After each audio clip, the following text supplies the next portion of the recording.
Is there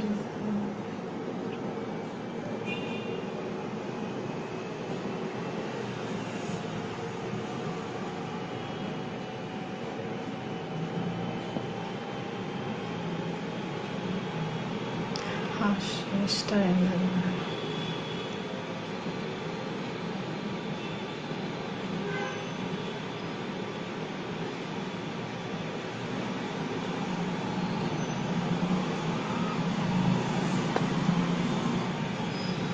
unable to find.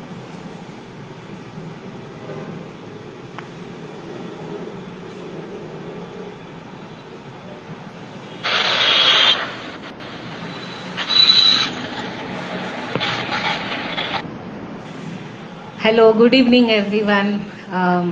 This is Rashmi here. I also have Dr. Anupama here to introduce Dr. Anupama to you. Dr. Anupama is a co-founder of Shrestha Ayurvedic Center in Kormangla, Bangalore, and she's a Ayurvedic fertility specialist. And myself, Rashmi, I'm an integrative nutrition health coach, and together we've been actually working with a lot of people on women's health, fertility, and many other concerns. And uh, for me personally, I've learned so much from Dr. Anupama, especially the topic that we have chosen today is awareness on PCOS. Since September is a PCOS awareness month, so we thought this is something that is very important and something that all of us have questions about. And Dr. Anupama is the best person to actually answer those, because in my work with my clients who have PCOS, I have got so much of insights and different perspectives to deal with this. And let's understand more about PCOS today from Dr. Anupama. So welcome, Dr. Anupama. Thank you, Rashmi. It's very good that we are talking about PCOS awareness in September, because I truly believe that the journey towards managing PCOS starts with awareness, because there is so much information out there and many different kinds of information out there, so which sort of makes it difficult for PCOS patients to understand how to manage it by themselves. So I will try and simplify it as much as possible. In my 23 years of experience so far, I must have seen thousands of PCOS patients and I have learned from them. I am on different PCOS panels and I keep in touch with all the latest developments and research around PCOS and try to look at it with an Ayurvedic lens. And to very simply describe PCOS, it is a systemic condition. So when we say systemic, though the name is PCOS and it is talking about ovaries, it is a condition which affects your entire system. Okay, so we can call it an endocrine, metabolic, hormonal, multi-layer. It's a multi-layer and multifactorial condition. And in 1935, when this research scientist called Stein and Leventhal, when they identified and named this disease, it was called Stein-Leventhal syndrome. Somehow the name PCOS stuck, and that itself is sort of a misnomer which confuses people, because it is mostly talking about cyst and it is talking about ovaries. But what we need to remember is that it is a systemic condition. It affects the entire body, though we do see changes in the ovaries. And it also seems to have an autoimmune component and usually manifests as a lifestyle disorder. So mostly we are talking about lose weight, everything will be all right. Or, it is caused by your lifestyle. We hear a lot of this and I find them oversimplistic, because I see so many different combination of symptoms, so many different combinations of conditions in a PCOS patient, and I think it needs a very individualistic outlook and an individualistic treatment plan. Doctor, we keep hearing about these terms, PCOD and PCOS. What Mm. is the difference between PCOS and PCOD? Yeah, no, I've been asked this question multiple times, and it's a good start, to understand. And in India, mostly it is used interchangeably, but actually, what it means, like PCOS is a polycystic ovarian syndrome. So, PCOD is a polycystic ovarian disease. So, when I'm saying PCOD, I am just talking about the changes because of the hormonal imbalance, the endocrine metabolic changes. What are the changes I see in the ovaries? Okay, that which when I see in a scan, and I will call it, if I see poly, which means many cysts, if I see that in the ovary, I will call it PCOD. Okay, but to come to a diagnosis of PCOS, we need multiple more diagnostic tools, like mostly a blood test, okay, to arrive at a conclusion, arrive at a diagnosis that the person may have PCOS. So a person who say PCOS probably has PCOD as well, but if they just see it in the ovary, it may not be PCOS. It is likely, but need not be. So for ease of use, I would say we should talk about it as PCOS, because most often we see the systemic symptoms. It's very rare that we see it only in the ovaries and don't see it anywhere else. So, and also what I also like to clarify is the cysts we talk here, and when we talk about polycystic ovaries, is very different from ovarian cyst. This is another thing I find people really freaking about, because when they see ovarian cyst, they're also seeing cancer from Dr. Google. Any condition you look on Dr. Google, it will go to cancer. And when they see ovarian cyst, so ovarian cyst is a completely different growth. These cysts we see in the scan are basically follicles which were supposed to become eggs, which were supposed to release an egg, failed to mature, and they stayed back. Okay, this is what we call polycystic in a polycystic ovarian syndrome scenario. There are many patients who are not aware of this, and they really get very scared thinking that they have an ovarian cyst which is going to burst. Right? Doctor, how do we know that we may have PCOS? How do we identify or Uh, diagnose it?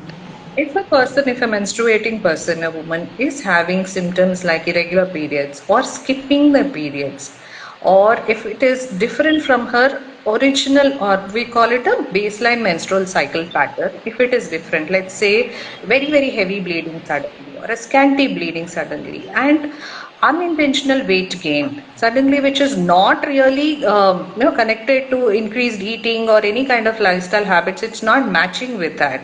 Or it could be cravings, for example, if there is unnatural cravings for sweet stuff, more carbohydrates, or if they have any kind of blackish discoloration in the back of the neck, a thickening of the skin, we call it acanthosis, or there is too much anxiety, mood swings, anything which is out of the normal for them, and it continues for more than 3 cycles. I would recommend, and also most commonly, plenty of hair fall. That I have diagnosed PCOS from just that hair fall, because it's so evident, and it worries people. And facial hair, or increase in body hair, all these, if you have any of these, it will be a good idea to get a diagnosis and not be afraid of it. And I also see that when it is irregular periods, and it's not to say that if you don't have any of these symptoms, or you have only one of these symptoms, that you, for example, if you don't have irregular periods, I see a lot of patients don't want to get treatment because they don't have any other thing. Okay, anyway, I'm getting a period, why should I worry about it? But PCOS at the bottom of it is an inflammatory condition. It affects your body, and if untreated, the treatment need not be medicines. If you don't address it at all, okay, that the inflammation can cause they're more vulnerable to other kinds of diseases, which can be by inflammation, like arthritis, or it can affect your heart, it can affect your memory, it can affect many, many things, because remember that it is a systemic disease, right? So, and also another thing people do, if they have a regular period, they think that my PCOS has not affected my ovulation. That is not true either. Not necessarily true. That's one thing I seen a lot of people. So it may not be medication, but if you have any of these symptoms, it is a good idea to get a diagnosis and address it, even with only diet and nutrition. Like I said, start with awareness, do not neglect it. Correct. Correct. As you mentioned, I think the symptoms, the things that you mentioned, almost everybody that we meet today has some of these symptoms. So the first step is awareness Correct. and at least addressing. Like you mentioned, most of us think that, it is not affecting my periods or it's not affecting the regular daily life activities, but as it's an inflammatory condition, we'll have to address it, at least start with something. Also, when there is no Correct. weight gain, when there is no weight gain and your periods are regular, most often there is no addressing it at all, unless it becomes difficult to conceive. Or my advice to our patients is that do not neglect it. It is absolutely okay not to go the medicine route, but address it. Get awareness about it, see how you can reduce inflammation, change your lifestyle. If it could be as simple as your sleep or your night shift or the kind of maybe a late dinner, it could be very simple as that, but please don't neglect it. So because PCOS has this capability of manifesting more severely at any point of life. I am seeing 40 plus women suddenly having menopause. I saw it a lot during the COVID times. So it can manifest in other parts of your as you age as well. In it can be, I'm seeing PCOS patients as young as 13. I'm seeing 45-year-old women who never had any problem manifesting this. So it is possible. So it's not a good idea to neglect it.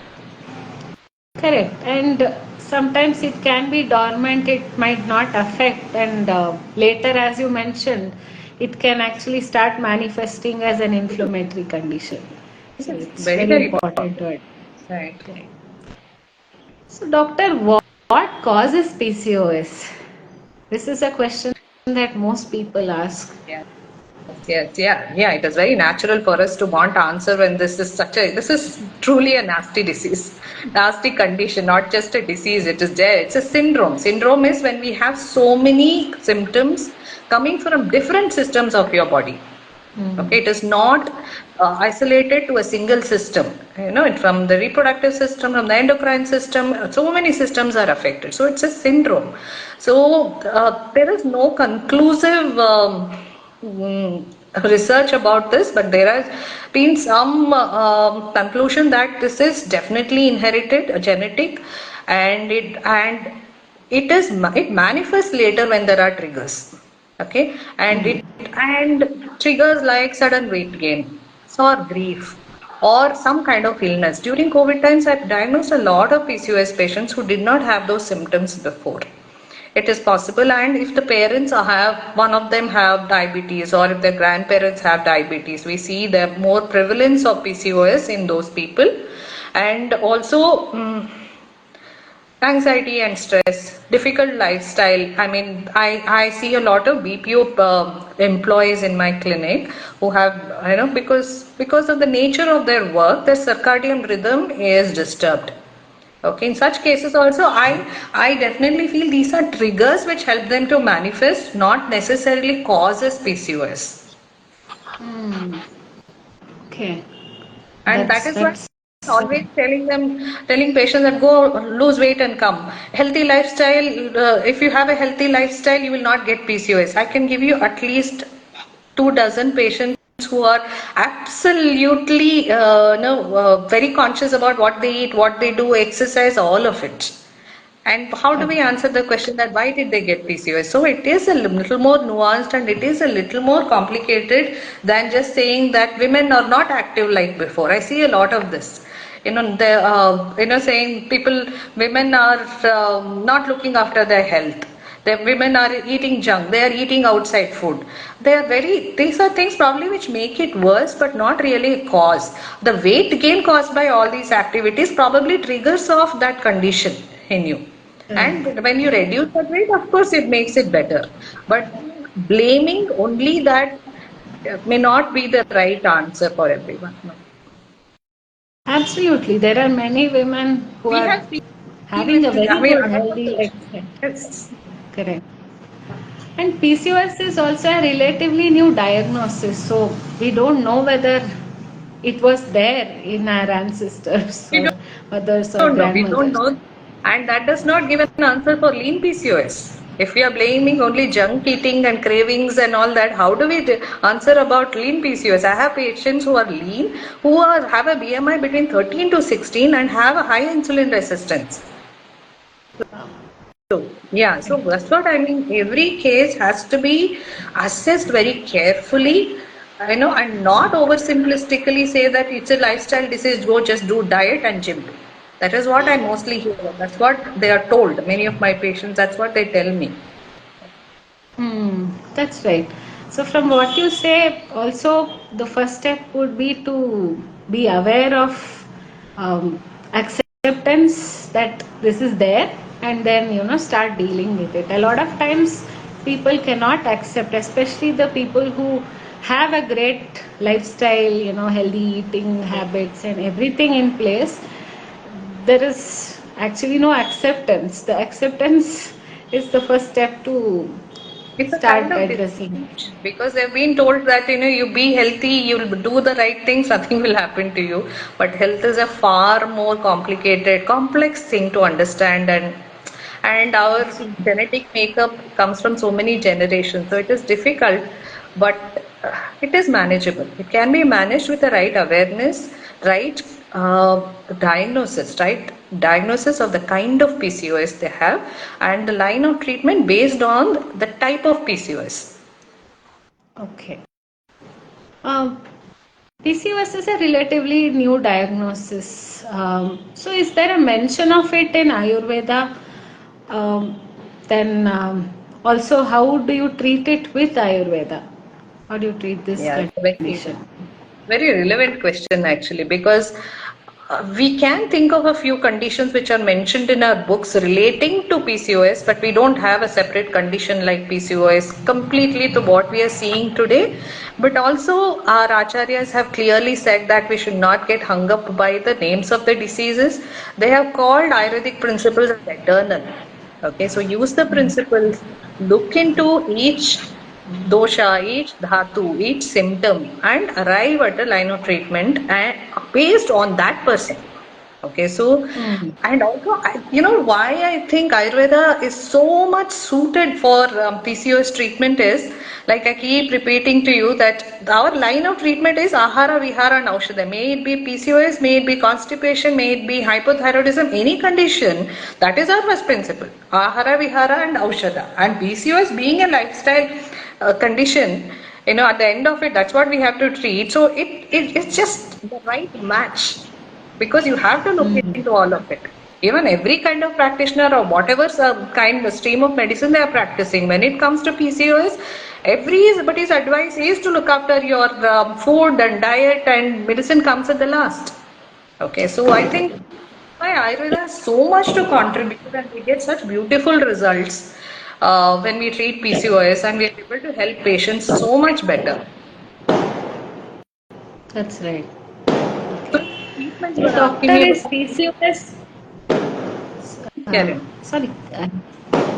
So, doctor, is PCOS curable? That is a, I would have liked to say yes, but okay. So you were also asking me about how Ayurveda treats. So I told you about the Ahara Vihara Aushadha principle, and when it comes to PCOS, so if we go to the diagnosis part of it, very importantly, we have to do two things. We cannot just see an ultrasound scan, see the cyst, and declare the person has PCOS. Does not, it should not be done.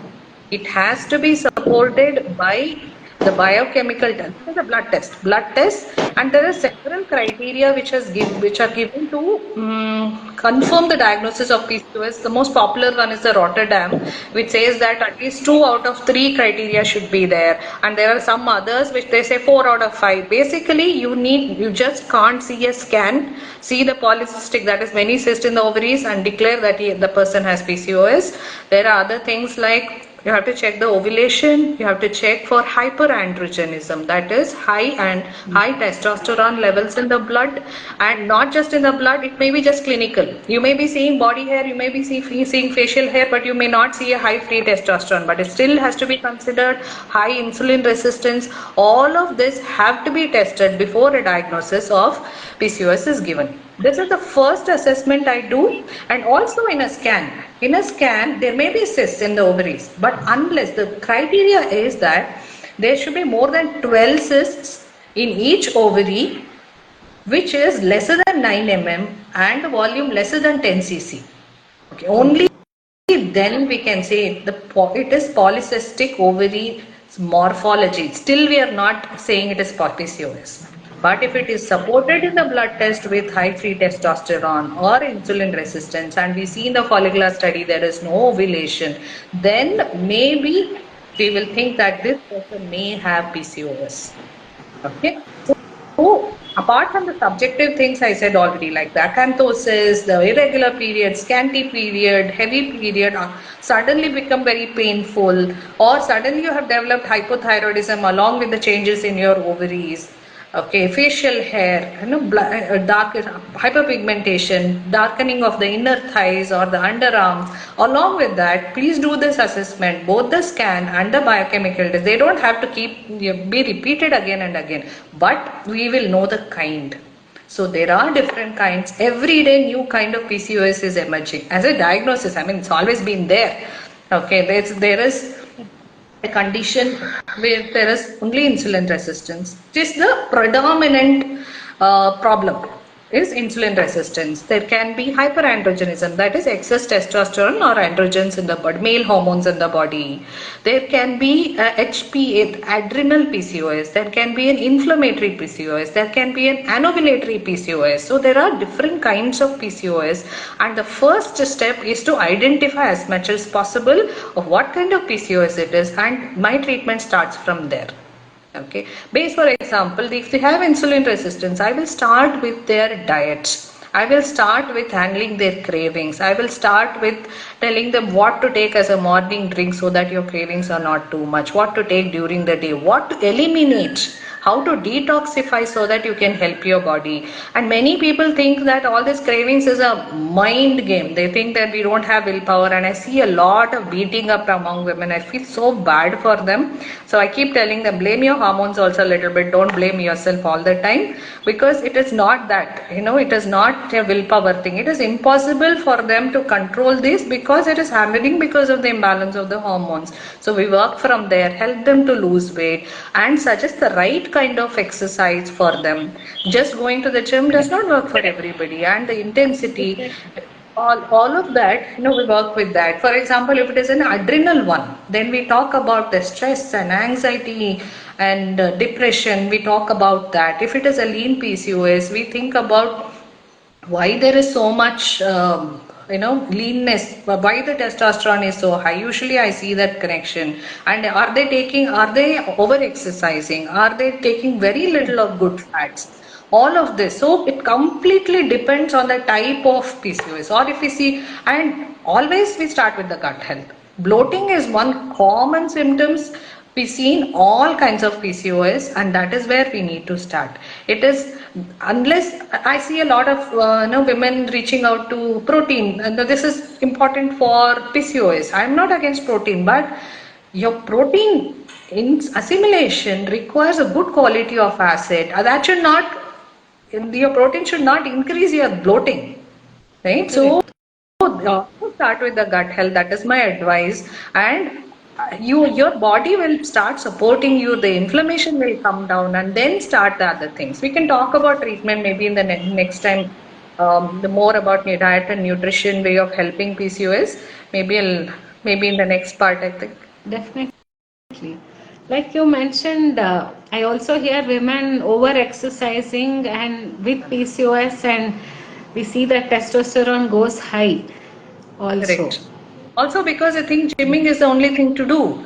And sorry, you asked whether PCOS is curable. So in Ayurveda, I would definitely say it comes under the category of Yapya Rogas, which means manageable condition. So far, none of the studies which have been done has shown a complete reversal or remission. I do keep seeing about PCOS reversal, and I also see some of my patients, they bring me scans and they say, um, okay, March scan it had PCOS, and now I have done a scan in August and there's no PCOS.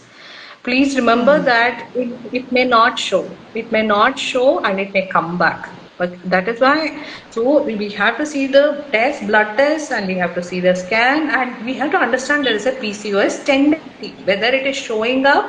So there are two phases of PCOS generally seen, active and dormant. Okay, active phase is when you have all the symptom and it is affecting your health on a daily basis, and most of the symptoms are severe.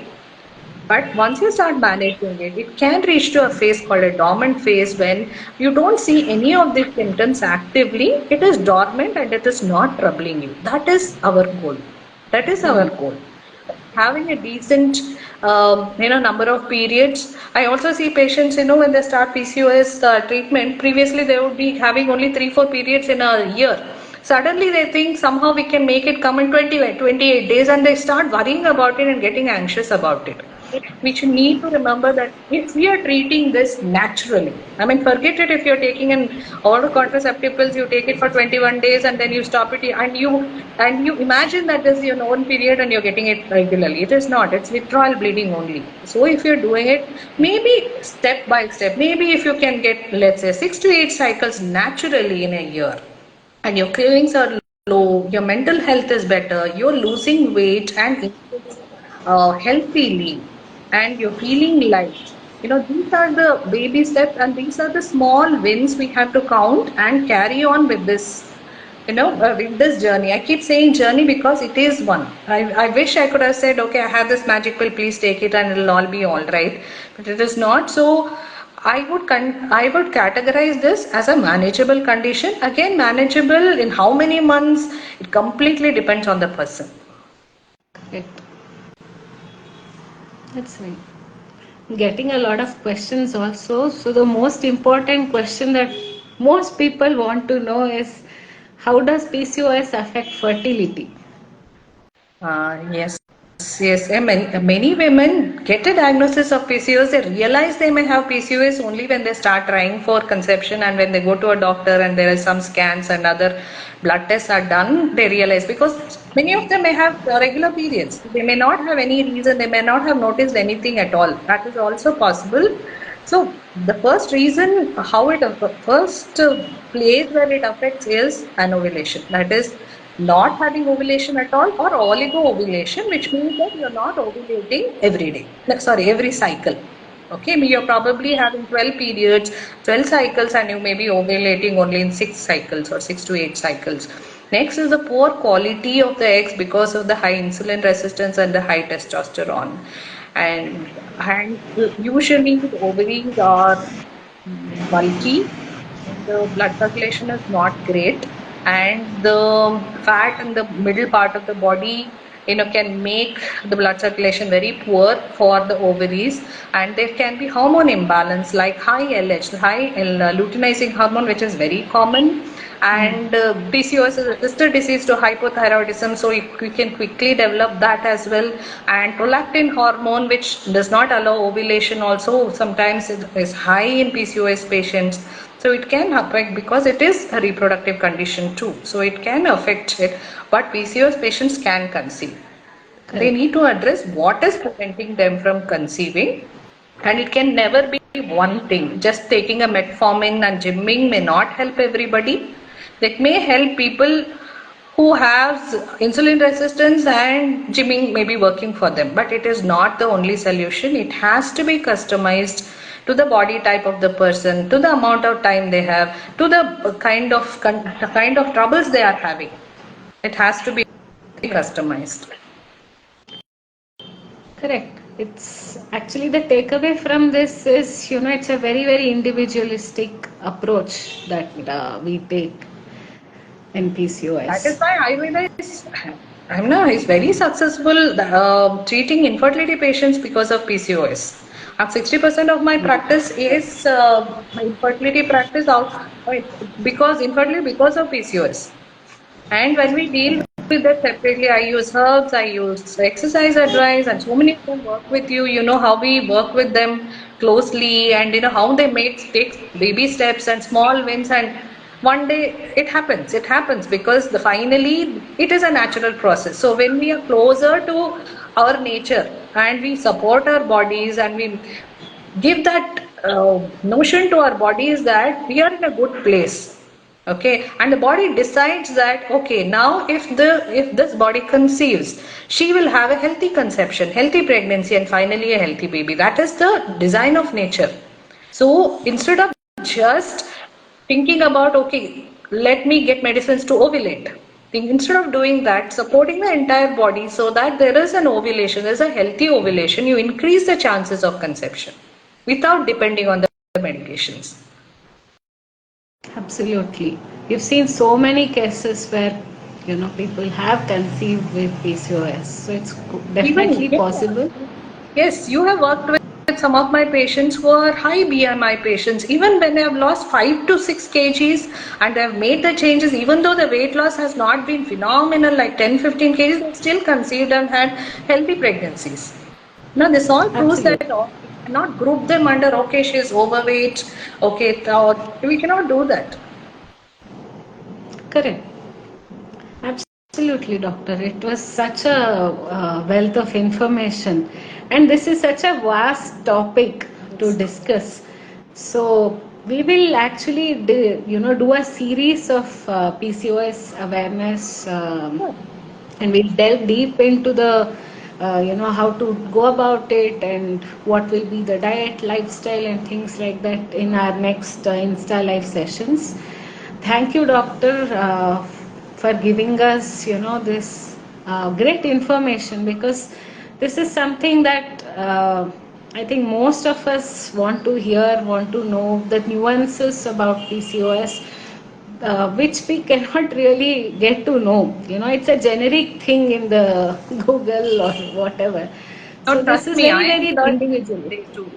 No, I am learning from my patients. I am learning from the new research how to help them better and how to understand it even more minutely.